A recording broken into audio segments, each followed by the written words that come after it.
Alhamdulillah wa salatu wa salam ala nabiyyina Muhammad. A question was asked, Assalamu alaikum wa rahmatullahi wa barakatuh. I want to go to Yemen to study there, but I don't know where to go because of all the warnings about different shuyukh. I choose Yemen because of it being easy to reach. What can you advise? So first and foremost, I'm not sure which country you're coming from and what kind of lifestyle you're used to. But what I would say is, in general, Yemen is a great blessing. And the Prophet ﷺ said, Al-Iman Yemani wal-Hikmah Yemeniya, that Iman is Yemeni and wisdom is Yemeni. And so this shows us, and you see and feel the beauty in Yemen. With that being the case, with looking with the political reality in this time, my advice, as you asked me, is not, I don't advise people to go to Yemen now. And I'm not living there now, so I don't really know. But I do have friends that go back and forth from America, and they still travel through the south to get to Yemen. But I do believe that it is a high-risk place. And if I were to advise you, one thing is be cautious of all the warnings. I don't know what warnings you're talking about from shuyukh, because there are so many mashayikh of Ahl Sunnah, number one, there, ulama.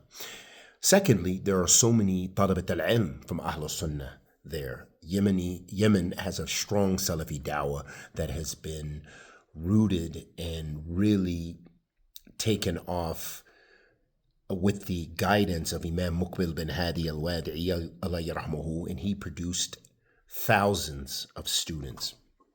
And those students are around the world. And in Yemen, many mashayikh that were graduates of his Dar al-Hadith in Damaj and went out and started other marakis, other centers for learning. So there are still many excellent places to learn. My particular preferences of places that I listen to and mashayikh that I listen to, I love Sheikh Muhammad al-Imam in Ma'bar. I love Sheikh Uthman al-Damari in Damar, hafidhahumullah. I love the many mashayikh there, my Sheikh Abdullah Mar'i, hafidhullah ta'ala, and he's in Aden in a place called Fayush. All over, there's centers, but they're going to be mainly in the south because of the Houthis and because of the political turmoil. Do I think Yemen is a place that you could walk down the street safely? Sometimes, meaning that when you live in those kind of places, and always, even the times that I've lived in Yemen, there was, shootouts here and there. You see people walking around with Kalashnikovs and drinking tea with their other hand. That was regular. Yemen has always had a weak central government. Now it has a Shia, Rafida central government, but it's split. There's so many tensions that need to be resolved in Yemen. So this is why my advice is not, I wouldn't send my family members there. I might myself, if I was by myself, go there, okay, but not with a family, probably.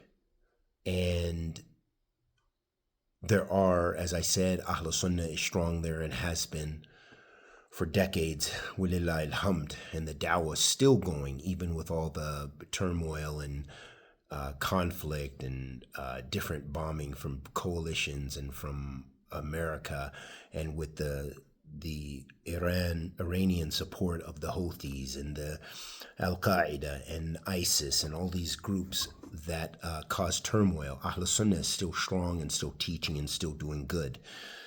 But as I said, stability is something that is still lacking in many ways from the perspective of real stability, of what I consider a real stable country, that you can just move throughout the country as we're accustomed to doing in many other countries.